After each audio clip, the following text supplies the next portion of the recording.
Assalamualaikum warahmatullahi wabarakatuh. Selamat berjumpa di alam maya para peserta didik semua. Pada pertemuan keempat ini melanjutkan pembahasan pertemuan ketiga, yaitu pembahasan mengenai kelangkaan. Kelangkaan atau scarcity. Apa yang dimaksud dengan kelangkaan? Hal apa yang menyebabkan terjadinya kelangkaan? Pengertian kelangkaan. Kelangkaan artinya jarang didapat atau jarang ditemukan. Kelangkaan adalah kondisi di mana manusia memiliki sumber daya ekonomi yang terbatas untuk memenuhi kebutuhan yang tak terbatas. Suatu barang dikatakan langka karena untuk mendapatkan barang tersebut memerlukan pengorbanan, baik pengorbanan berupa waktu, tenaga, maupun uang.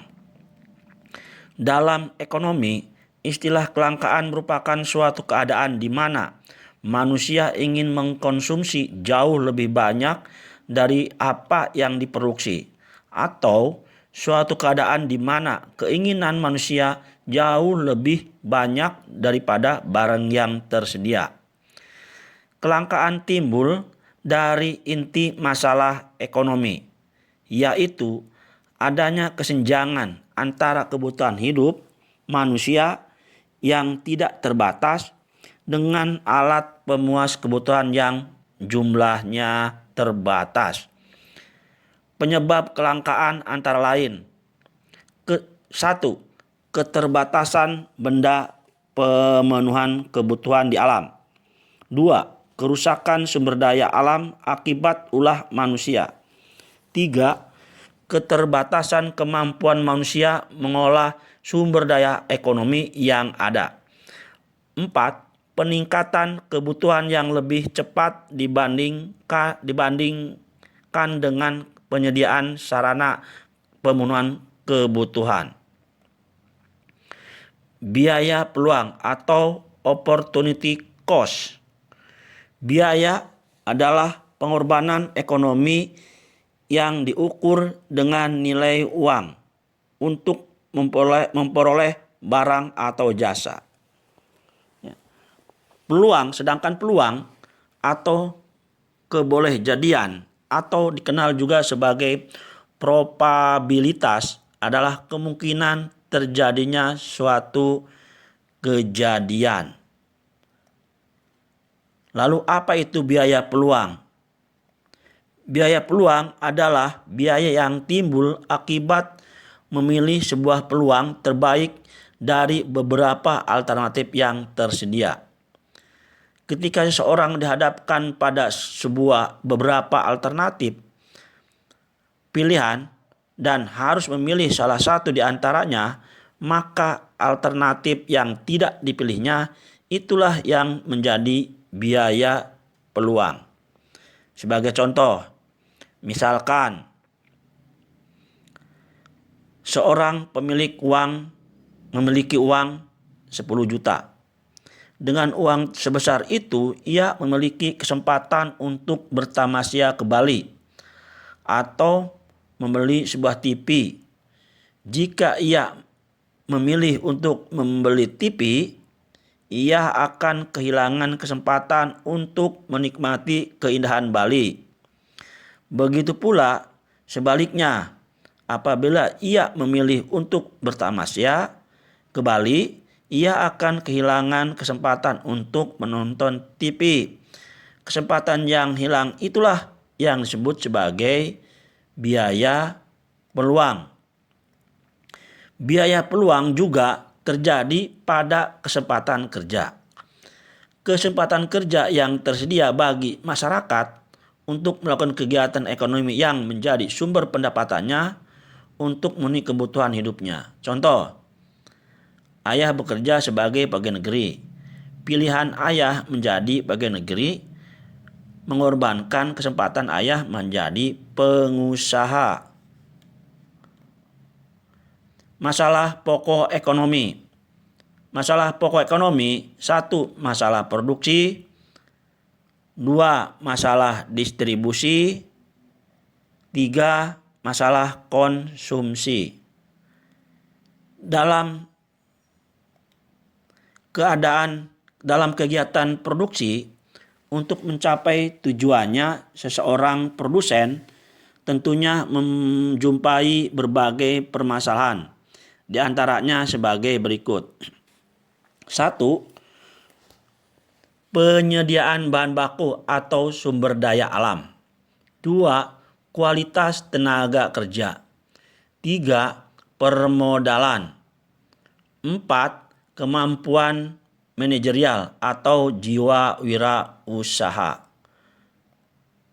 Dari permasalahan tersebut timbul 3 masalah pokok ekonomi, yaitu what, barang apa yang akan diproduksi dan jumlahnya berapa. How, bagaimana cara memproduksinya. For whom, siapa yang memerlukan barang dan jasa tersebut. Masalah-masalah pokok ekonomi di atas dapat dipecahkan dengan melaksanakan sistem ekonomi. Setiap negara memiliki sistem ekonomi yang berbeda, yaitu sesuai dengan situasi dan kondisi negara yang bersangkutan. Sistem ekonomi, pengertian sistem ekonomi. Sistem kesatuan bagian-bagian yang saling berhubungan yang berada dalam suatu wilayah serta item bergerak, contoh seperti negara. Sistem ekonomi sekumpulan komponen atau unsur yang terdiri dari unit-unit dan agen-agen ekonomi serta lembaga-lembaga ekonomi yang saling terkait, berinteraksi, saling menopang, dan saling mempengaruhi. Sistem ekonomi disebut juga sebagai pedoman atau perangkat dari kebiasaan hukum-hukum, aturan-aturan yang berhubungan dengan produksi, pertukaran, serta konsumsi barang dan jasa. Sistem ekonomi berfungsi 1. Sebagai perangsang kegiatan ekonomi. 2. Sebagai sarana atau metode dalam mengorganisir kegiatan individu atau kelompok perekonomian. 3. Menciptakan mekanisme tertentu agar distribusi dalam masyarakat berjalan baik. Jenis sistem ekonomi. Jenis sistem ekonomi 1. Sistem ekonomi tradisional. 2. Sistem ekonomi terpusat. 3. Sistem ekonomi pasar. 4. Sistem ekonomi kapitalis. Dan 5. Sistem ekonomi campuran.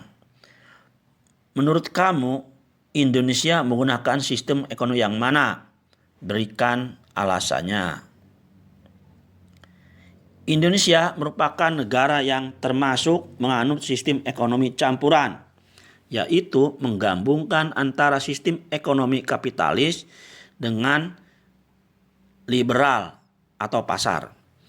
Lebih tepatnya, Indonesia menganut sistem demokrasi ekonomi yang perwujudannya berasal dari falsafah Pancasila dan Undang-Undang Dasar 1945 yang berasaskan kekeluargaan dan kegotong royongan dari, oleh, dan untuk rakyat di bawah pimpinan dan pengawasan pemerintah.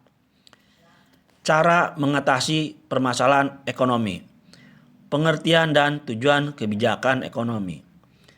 Kebijakan ekonomi adalah seperangkat perencanaan yang mengacu pada tindakan, pernyataan, dan pengaturan yang dibuat oleh pemerintah dalam mengambil keputusan di bidang ekonomi dan menyangkut kepentingan umum.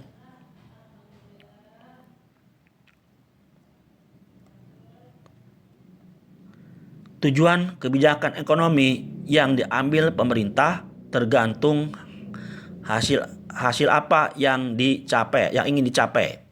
Misalnya, kebijakan penurunan biaya ekspor tujuannya adalah untuk meningkatkan jumlah ekspor. Kalau misalkan peningkatan biaya impor tujuannya adalah menekan jumlah impor. Kalau kebijakannya peningkatan suku bunga pinjaman, maka tujuannya adalah bank lebih ketat dalam memberikan pinjaman sehingga bisa mengurangi jumlah uang yang beredar.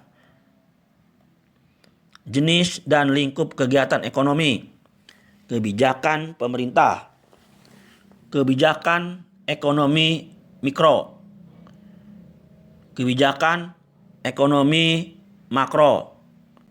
Masalah dan kebijakan ekonomi mikro. Masalah ekonomi mikro,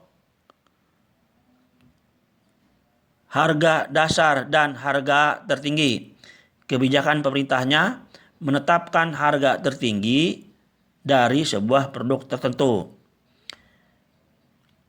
Pasar monopoli, maka kebijakan pemerintahnya memberlakukan standar pelayanan minimum.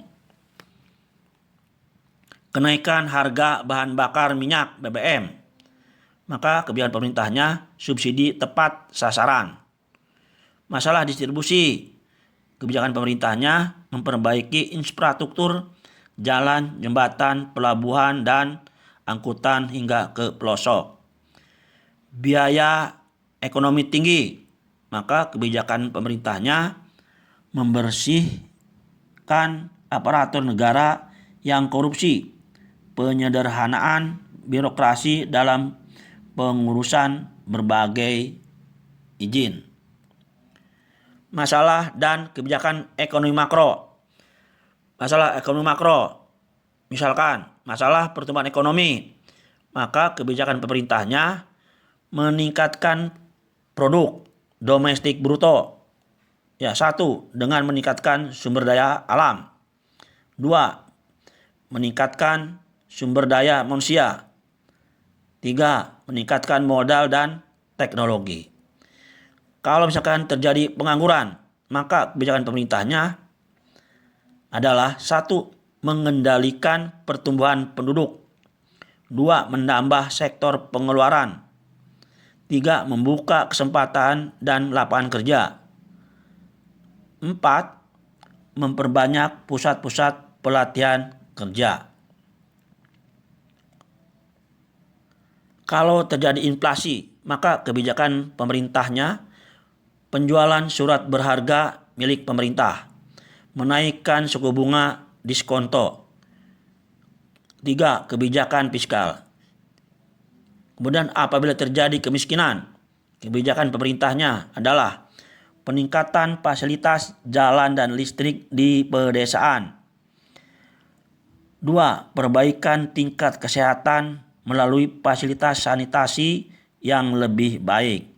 Tiga, pembatasan pajak dan retribusi daerah. Empat, membangun lembaga pembiayaan mikro.